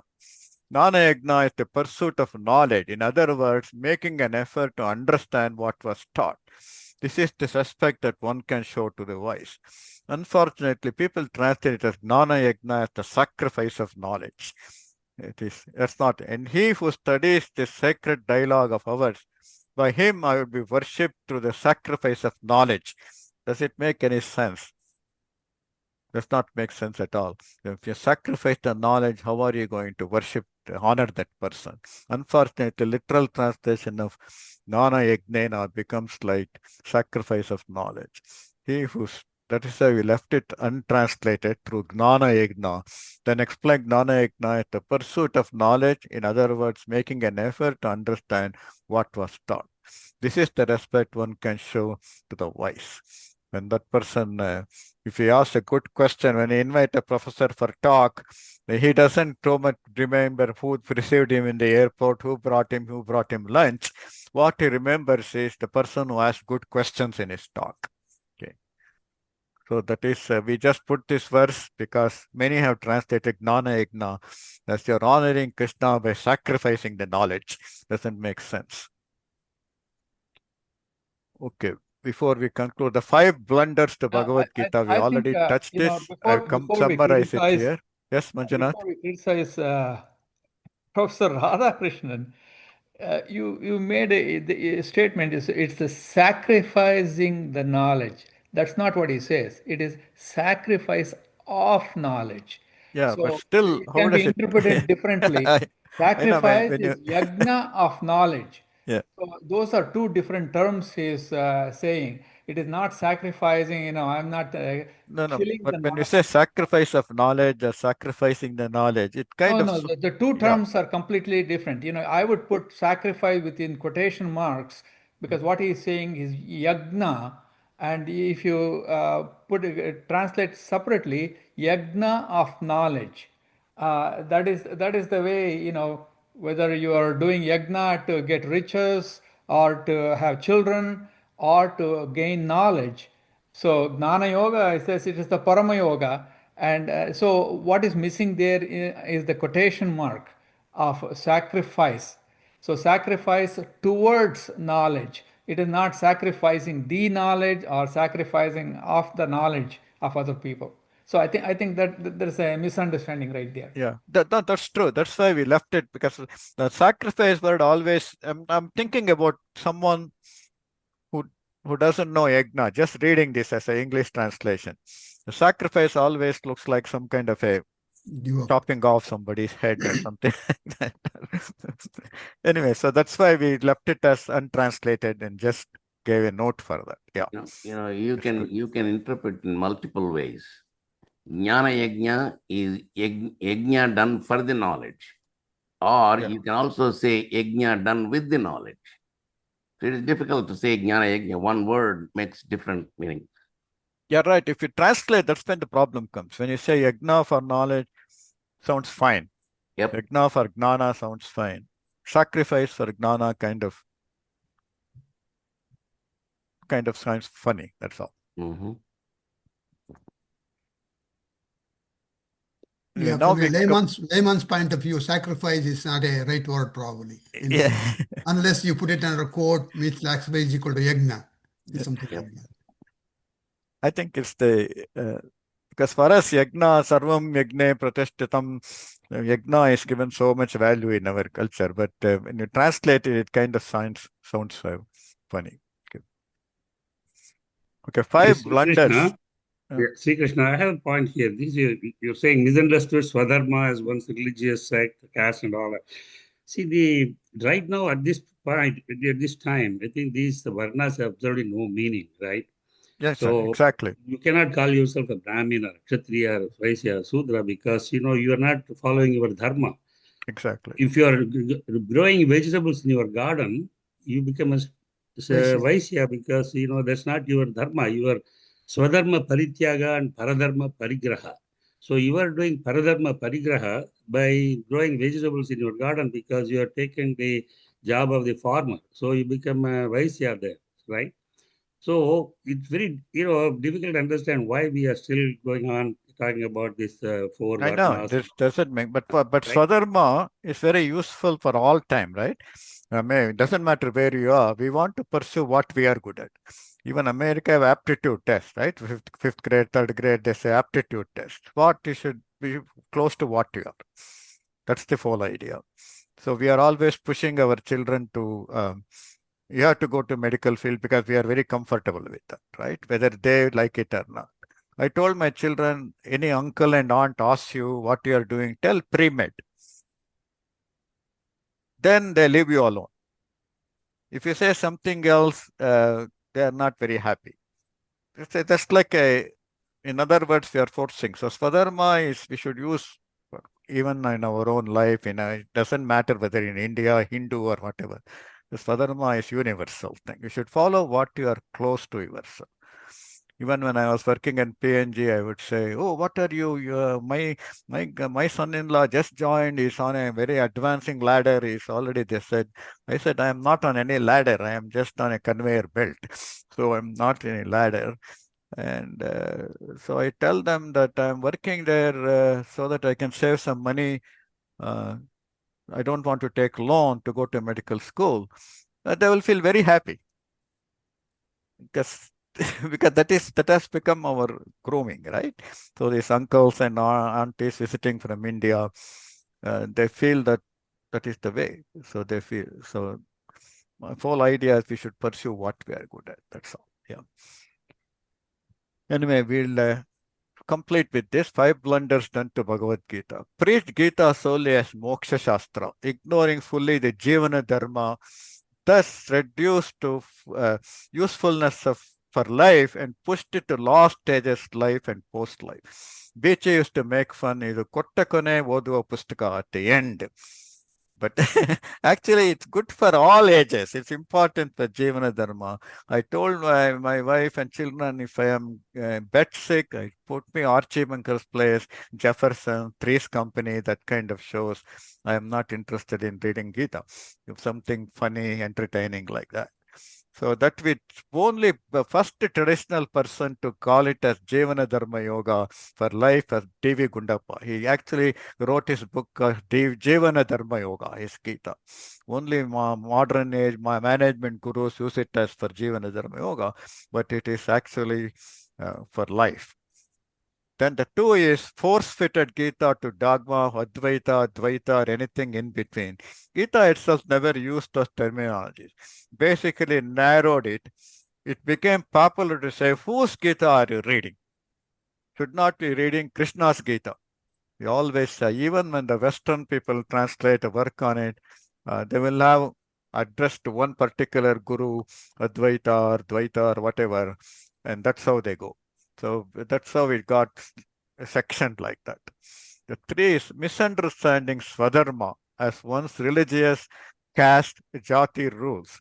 Varna itself was wrongly misunderstood concept. No matter how sincere, once you start on a wrong path, there is no end to all. It only gets more wrong with time. That is the third. The fourth one is endorse the misunderstanding Varna, including the fifth Varna, Avarniya, Panchama outcast. Thus continued onslaught of souls of millions. They killed the spirits of millions without touching their body. That is disproving Gita itself. Gita said that Nainan Chindanti Shastrani, Nainan Dahati Pavakaha, Nachainan Kledayantyapo, Nashoshayati Manutaha, Achedyoyam Adahyoyam Akledyo Shoshayevacha, Nitya Sarvagatastanu, Achaloyam Sanatanaha. It all said that. But without touching the body, they kill the soul, the spirit. The only thing that can bind to soul is bondage. Nothing else can do anything to soul. But that's what happened. That was the fourth blunder. The fifth blunder is instead insisted on post-death rites for liberation of ancestors on the same lines as Arjuna of Gita chapter 1. Only one, Pushti Margis, were exempted from doing all those things by Vallabhacharya because the post-death rites are so enormous. If you have any of you seen the Apara Karma, if you see all the karmas or 1,000 books, in that 400 pages will be for Apara Karmas. It is easier to build a pyramid than to accomplish all those things. So these are the 5 traditional blunders. The 6th blunder is me exposing these 5 blunders.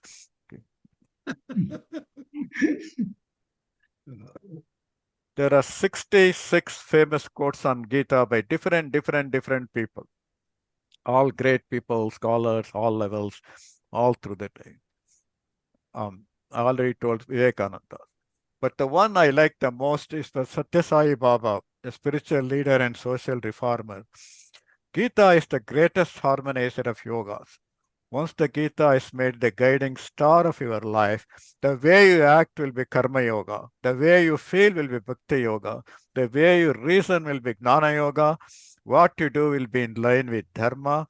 What you feel will foster Prema. What you think will reveal Satya. Of course, his signature, Satya Sai Baba. So he put his signature. Thank you very much. Any questions? I can answer, or you can also text me. Thank you very much, Sri Krishna. It's a wonderful discourse for many of us. And just for my own experience, I have bought 2 books from Sri Krishna and Hari Prasad. One is the Bhagavad Gita and another one the Shruti, where Sri Krishna has interpreted many of these in a very scientific manner. So I think it's available from Amazon. I'm not pitching for sales, but you will enjoy reading these things because rather than some mumbo jumbo, he brings a lot of scientific values in his interpretation of these verses. So if you are interested, I strongly recommend you get these books and get enriched with this wisdom of Sri Krishna and Hari Kumar. With that one, I think there are some questions.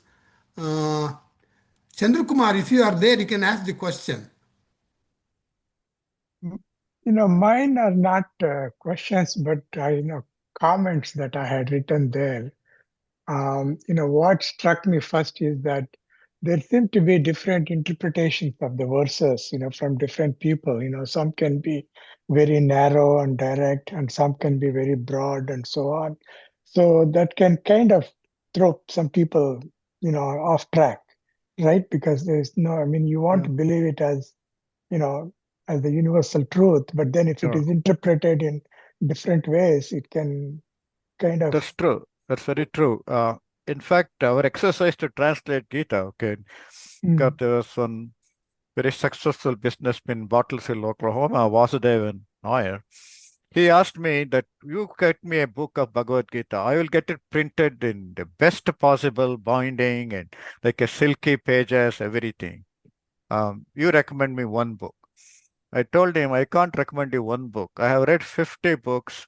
Each one of them has something very good in it and something not so good. So it would have to be a compilation of those, all of them. There is no one book. So what we tried to do was to see whether we can do our best. In fact, in 1987, I was in Weimar, East Germany. At that time, the East Germany was a separate country. It was an international symposium in Weimar on non-conventional East. They took us to a tour where Martin Luther was imprisoned, and the table and the chair he used to translate the Bible to German. At that time, it was only in Latin, and Catholicism was the major thing in European branch of Christianity. He translated it, and he went back to get rid of all the popes and went to the original Bible. And I asked myself, it was in 87, how come Hinduism never got a Martin Luther? We got only popes. Popes after popes after popes, but there is no Martin Luther. And it actually turned out that Krishna himself was the Martin Luther. That is why Vivekananda very rightly said, a brain like this will never return, never came before, na bhuto na bhavishyati, like that he said. Actually, Krishna himself was that Martin Luther because he harmonized all those diverse philosophies, diverse things going on. And gave a very practical thing for a life. But you unfortunately... mean Vyasa, not Krishna. What's You that? mean Vyasa, not Krishna. Not hearing? You mean Vyasa is the knowledge which will never... Well. Right?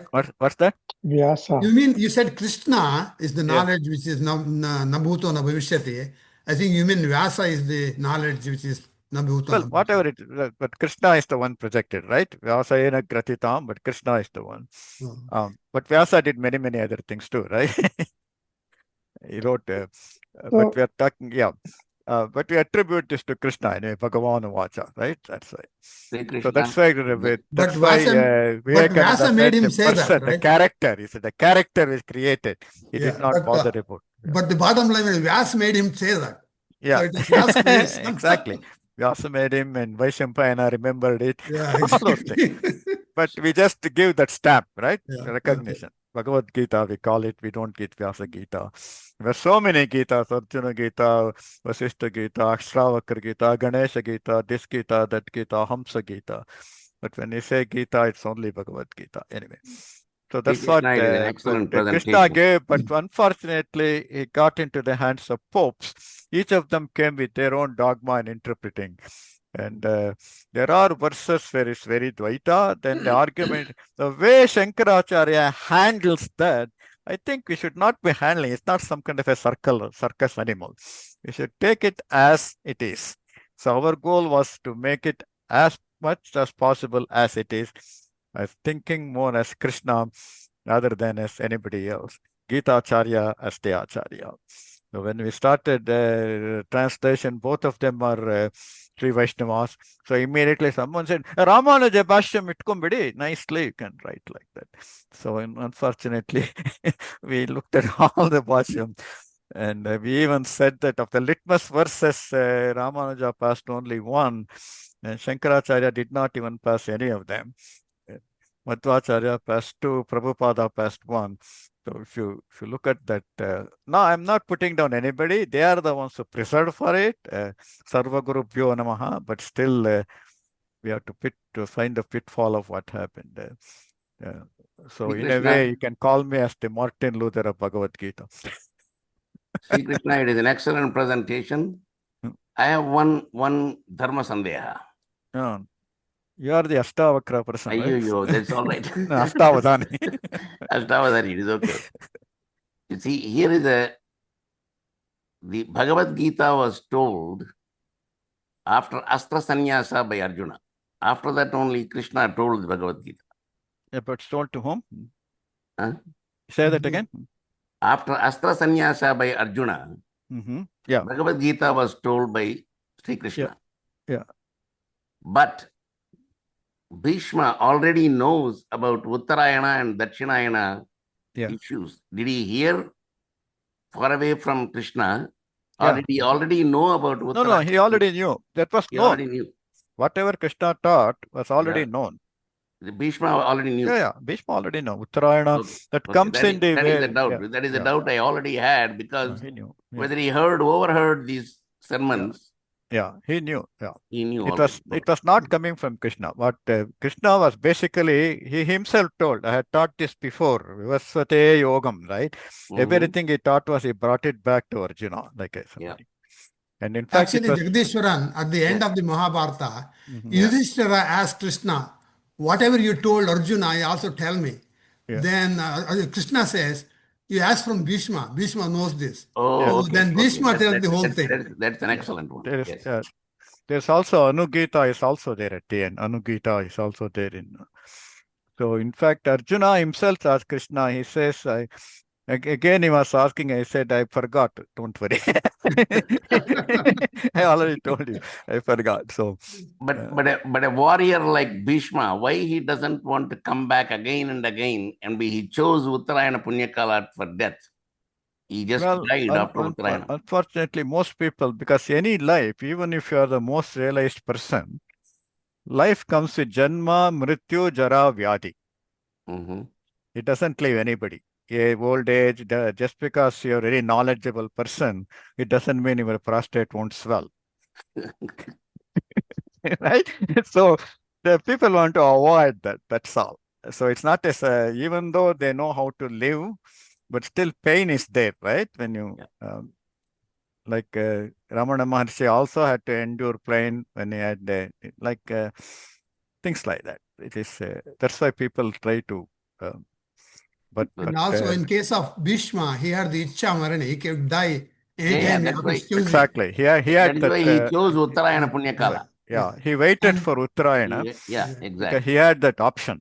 He had that. Not everybody has that option. See, lot of yogis probably want to die in Uttarayana, but they don't have a choice. Yeah, exactly. Yeah. So, but that's true. Actually, it's interesting. In Mahatma Gandhi's work on Bhagavad Gita, he was most upset with these two verses. He even went around and said that, okay, one is Niskama Yogi and another is Sakama Yogi. He added words because he was very, very upset. How can one be discriminated like that? But actually, both are yogis, and I think to our satisfaction, it makes sense because we have seen people born with wisdom. We are aware of people who are Ajanma Siddhas, we call them. They don't even know alphabet, they don't know read anything. They're Ajanma Siddhas. We have seen that in life. So they're always wise people. I think my mom was one of those people who left in yogi. She came back only as a 6th standard person, but she had more wisdom than all the knowledge other people had. So like that. The PhD son had. Yeah. and we always that's what we give.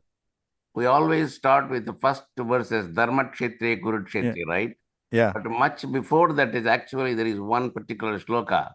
Bhagavan Parameshana Bhaktiravya Bhicharini Prarabdham Bhujyamanopi Kadam Bhavati He Prabhu. That is the first version. Where does it? I've never heard that. Where does it come? Yeah, that is the original Bhagavad Gita. Original Bhagavad Gita? Yes. I don't know. I have not come across. Please send that that is, to that me. is the first shloka I learned. Then comes Dharma Kshetre, Kuru Kshetre. Yeah. Because in that's Mahabharata, Dana shlokas are not part of original. I forget his name. He's the one who wrote it. Vyasa Bharata, it is there. In the 18th century, he wrote it. So Dharma Kshetre, Kurukshetre, that's part of the Dhyana shlokas. No, it's not Dhyana from shloka. the original. Nilakanta? Not in Mahabharata, Manjunath. Mahabharata is not Dhyana shloka. It comes there itself. Koti Krishna. But, I remember the name of the author who wrote it. In fact, the last one, which used to be our school prayer, Yam Brahma Varunendra Rudra Marutaha. Those are all Dhyana shlokas, yeah. Yeah. But even this one, Partha Pratibodhitam. That is Dhyana shloka. Yeah. It's a very popular Dhyana shloka, that one. Yeah. So those were written later, much later. Yeah, 18th century. They are not part of Gita, no. Yeah. So that's why I was surprised that, there's something. There are many, about 18 or so very Dhyana shlokas. The one I use are Gita, Sugita, Kartavya, Kimanya, Shastra, Sangrahi, Yasvayam Padmanabhasya, Mukha Padmat Vinisrita, Other one is Malanirmochanam Pumsam Jalasnanam Dine Dine Sakrad Gitam Vasisnanam Samsara Malanashanam. Actually, only those two I like them more. Yeah, because it doesn't say Sarvopanishado Gavaha Dogda Gopalan. That is not that's part also of very popular. Gita. That was But Jnana Sloka. I have a little bit objection to that because Gita is more than the Upanishads. No Upanishad said Saranagati Yoga. No bhakti. The Upanishads are heavy on knowledge. Jnana Yoga was the emphasis of Upanishads. Little bit of Karma Yoga. Also, Upanishads talk about different other things which Gita doesn't have. And Gita has the Saranagati Yoga and Bhakti Yoga is very heavy in Gita. It is not in Upanishad. But that's also very good. Sarva Upanishad Yoga is beautiful. That one also. Yeah. That's also very popular. Why Viduraniti didn't get this much of impact? That's very like popular. Bhagavad? Yeah. But I'm just telling some different. That is, actually, Krishna knew that somebody will come to India and give us an easy path for moksha. That's why he said that Apichesu Duracharo, you can become Kshipram Bhavati Dharmatma, Sarva Dharman Parityaja. These are all very easy, simple paths he gave. Sharanagati is very similar to Islam or Christianity, Bhakti Yoga. So, no, the problem is, as the world has changed, like you put it, Ganeshu, it becomes much more difficult, and I think that's why a lot of the bhashyas have evolved, because as the circumstance changes, the universal truth has to be applied, and they start questioning. For example, Varna Dharma as it used to exist in Krishna's days is not the same Varna Dharma today. As Subbarao put it, people can be doing different things which are not within their care. So interpretation has to change with time. But like you said, primary truth remains the same. Yeah. You have to take the spirit of it. Yeah. Because Krishna himself, in chapter 2, he told very similar to what Buddha said, Yamimam pushpitam vatham pravadhanta vipastitah veda vadarata partha nanyadastiti vadinaha kamatmana svargapara janma karma pala pradhan kriya vishesha bhutam yogeshwarya gatam prati yogeshwarya prasaktanam taya aprata chetatam vayasayatmika buddhi samadho na vidhiyate. He kind of ridiculing all these people who are just stuck on the flowery words of the Vedas. Right? He himself ridiculed it. So because the spirit was lost, they were more caught up on the flowery words, right? So that kind of thing happens. That's why we should take the spirit of something. Otherwise, other ancient texts, we cannot take it without the current spirit. That's why Tattvavitta Mahabaho Gunakarma Vibhagayo Guna Guneshu Vartanta Iti Matva Na Sajjate is very important. We cannot be crying that we are not cleaning anything with cow dung anymore. At one time we were doing that. That is why one is called Gnanam and Vijnanam. They should always come together. Gnanam is eternal knowledge. Vijnanam is contextual knowledge. Gnana Vijnana Yoga. They should come together. No point in dipping now your deities in cow dung. Use PNG products. I still have some PNG stocks. So. No, other thing is don't use condoms. Yeah, you can memorize the shlokas at a very young age. You can even read the multiple interpretations when you get a little older. But the final knowledge and understanding comes only when you have lived your life, lived through the experiences, and when you're old, like you are and I am. That's the thing. So there's a saying, why is youth wasted on young people? It is the same way. If our life can be reversed and we could live what we know now with the bodily youth, that would have been much different. But unfortunately, everyone writes interpretations of Gita when they get to be in their 60s or 70s, when it is too late to change their attitude. There is some benefit at every age, but younger you are, better it is. But you don't have to, take you me have as to an have the example. knowledge But to please don't take me as an example, even though I know for a young age I am not the most successful person. So don't take me as example, but it can be beneficial to everyone.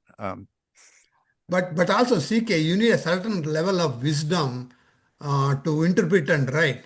It comes with experience and age, right? That's right. Unless you are a born, sort of realized person, Right. it's very difficult. Right. For most people, Yeah. that's why the best teacher is life itself before you can understand the Exactly. Bhagavad Yeah. Gita. And also with experience, the same Gita, it's not a book you read only once in your lifetime. Exactly. You Yeah. get I listen to, I don't discriminate, I listen to everybody talk on Gita. Always something you get from it. Always you get something. It doesn't matter. It is a perennial thing. It is just like a river. And also each time you read, you get a different interpretation. Exactly. Yeah. But Adi Shankara wrote his bhashyas when he was young. Sri Krishna wrote his bhashyas when he is older. That's the difference. Yeah. No, it's a different. He was in a different setup at that time, that Of setup. course. Yeah, he was. That's what I said. See, many of them came with a particular dogma, right? They tried to interpret like that only. For example, he came with a Advaita dogma. But in chapter 15, there is a word, Dvamimo Purusho Loke Ksharascha Aksharaye Vacha Ksharas Sarvani Bhutani Kutasto Kshara Uchyate Uttama Purushastanya Paramatma iti Udahritaha Yoloka Trayama Vishya Vivarta Ishvara. Very clear Dvaita there. So how do you do that? Then they say they do all the circus, interpret this way, that way. My goal was not to do any circus.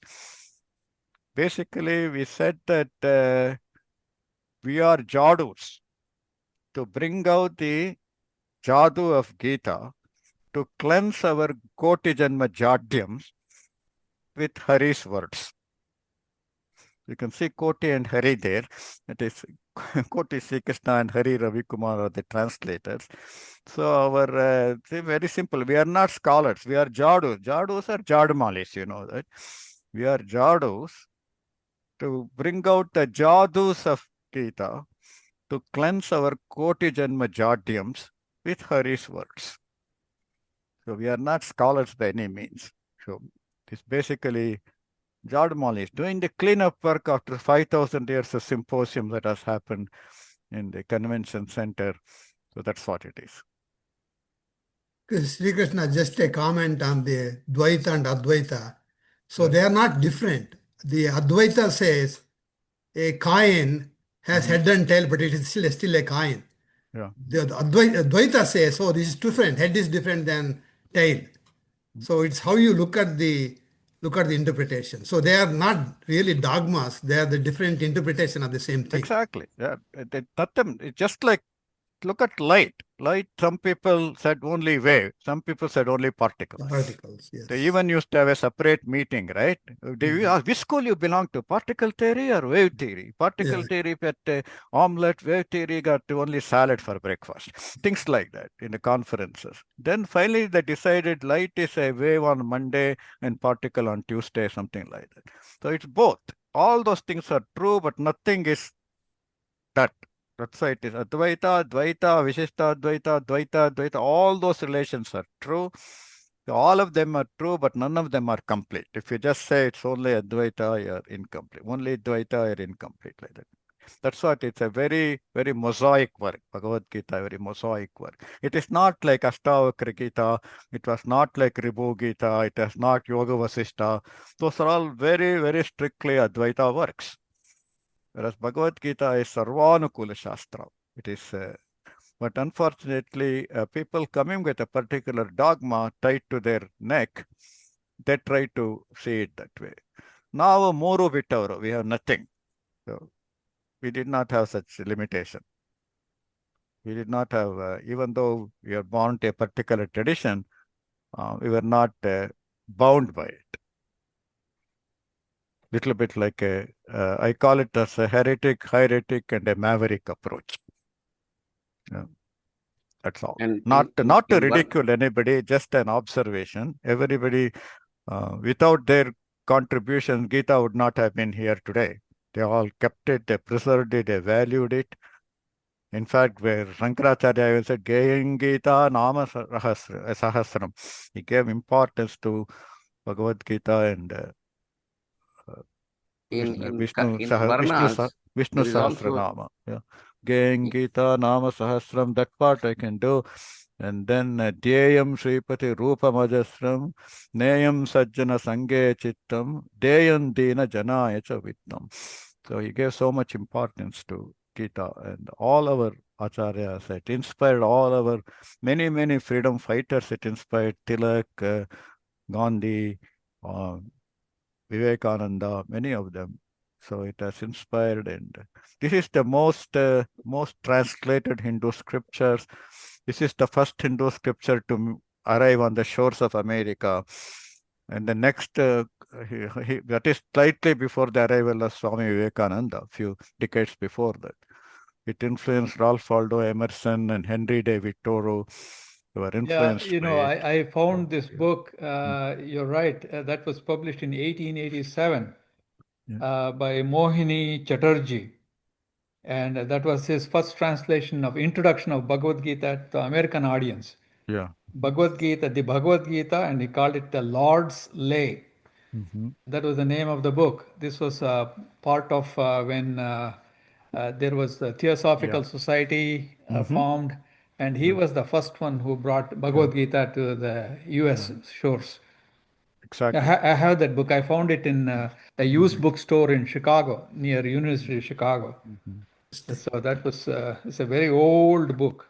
Yeah. Published Please in send me a 2 hours. picture of that. Sike, send me a picture of that. Yeah. Carlyle is the one who gave to Ralph Waldo Emerson, Englishman, to Bhagavad Gita. And interestingly, I have 50 works of Gita. Only one of them, Narlekar, Professor Narlekar from Canada, an Indian settled in Canada, he translated a Gita as she is. Because it is Ambatvans, it is Trilanga, it is a feminine gender. You don't see any boy named Gita. It is Gita, so Gita. So he said Gita as I think, she I think is. you'll get a big kick out of this because, this is up your alley. Because he talks about Shankaracharya's interpretation and the whole works. Because this is way back, more than 100 years ago, 1887, in English, when it was published. Yeah. That is Okay, I'm going to stop recording. You can still continue because it's 2 hours of recording. Okay. We can still continue. Yes.